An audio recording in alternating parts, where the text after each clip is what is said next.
Aujourd'hui, je vais vous présenter la recette des muffins. Voilà, c'est une recette ultra simple. Et après, ces muffins, vous pouvez les personnaliser comme vous le souhaitez. Ici, je les ai fait au chocolat, mais on peut les imaginer aux noix de pécan, avec des mûres ou encore des framboises. On en parlera plus loin dans la vidéo. Allez, c'est parti! Alors, pour nos muffins, on va commencer tout simplement par 400 g de farine.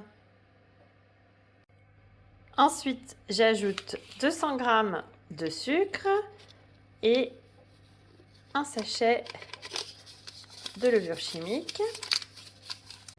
Ensuite, vous allez ajouter une demi-gousse de vanille, donc vous la fendez en deux et puis vous grattez les petites graines qui sont à l'intérieur. Si jamais vous n'en avez pas, c'est pas grave, c'est sûr c'est meilleur. Maintenant, si c'est pas ça, ça peut être aussi une cuillère à café d'extrait de vanille ou tout simplement 2 sachets de sucre vanillé, ça fait très bien l'affaire également. Ensuite, je rajoute 2 œufs et 4, comme vous pouvez le voir, très bonnes cuillères à soupe de crème fraîche. Donc voilà les 4 grosses cuillères de crème fraîche. C'est pas hyper précis, mais en gros ça fait à peu près l'équivalent de 280 ml pour ceux qui veulent avoir des mesures précises. Ensuite je rajoute 75 g de beurre fondu. Donc moi je m'embête pas, je le mets dans un bol, je passe 30 secondes au micro-ondes et je le fais un petit peu avant, comme ça il a le temps de refroidir un petit peu. Voilà. Et hop, voilà pour le beurre. On passe maintenant au mélange. Alors moi j'ai la chance d'avoir un robot, je m'embête pas, je vais le faire travailler. Mais sincèrement, si vous voulez le faire à la main, c'est vraiment tout simple. C'est juste mélanger ensemble l'ensemble de tous les ingrédients qu'on a mis. Donc il n'y a rien de très compliqué, c'est tout à fait faisable à la main également. Moi je m'embête pas, je fais bosser le robot. Voilà. Donc on mélange jusqu'à ce qu'il y ait effectivement tous les ingrédients qui se soient confondus. Et ça va nous faire notre pâte de base dans laquelle on va ajouter un petit peu tout ce qu'on veut. Les muffins, c'est un peu comme les cakes. On met un peu ce qu'on veut dedans. Je vais vous montrer ce que moi je mets.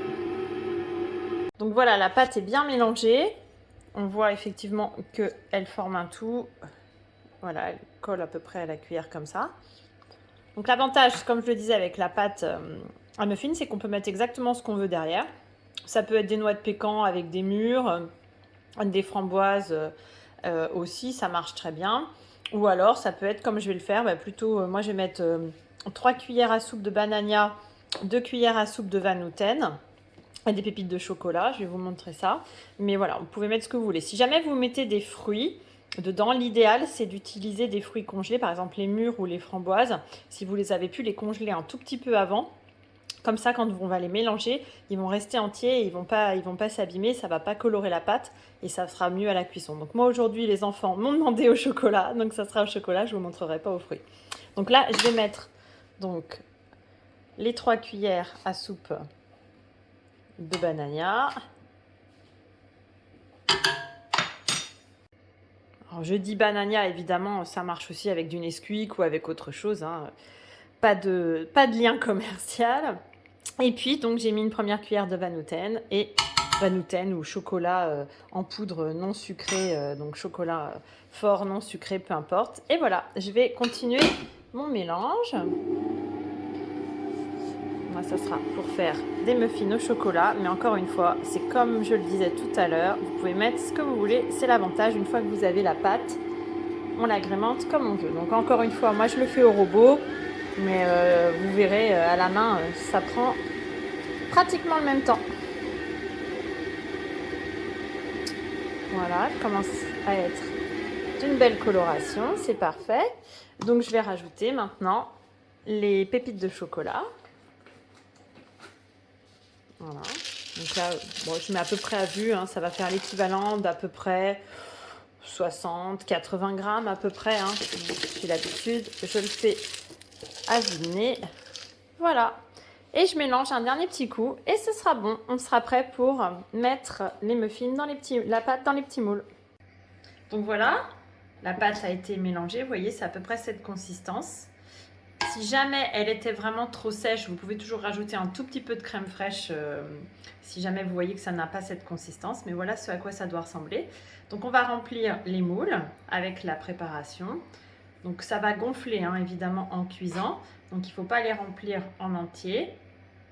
Voilà, à peu près comme ça. Voilà, voilà, rempli aux 2/3, un bon 2/3.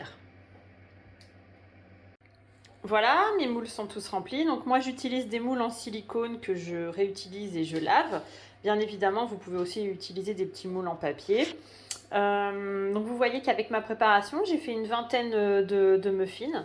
Donc ça correspond à des moules qui ont à peu près 5-6 cm de diamètre. Donc après, évidemment, moi je vais les mettre à four chaud.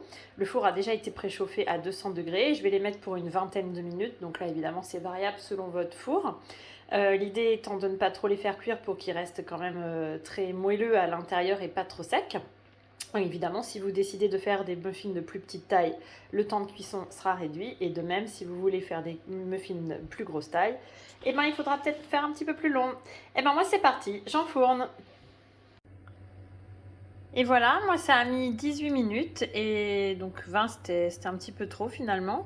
Et vous voyez, on voit donc le muffin est cuit, il a bien gonflé. Et là, c'est moelleux évidemment, mais ce n'est pas liquide à l'intérieur. Donc voilà, notre muffin est cuit. On va pouvoir le laisser refroidir un tout petit peu et on peut le déguster soit tiède, soit froid. Mais souvent tiède, c'est mieux. Et voilà, nos muffins ont été démoulés. Ils sont encore un tout petit peu tièdes. Et ben, on va pouvoir les manger. Merci d'avoir écouté cette vidéo. À bientôt.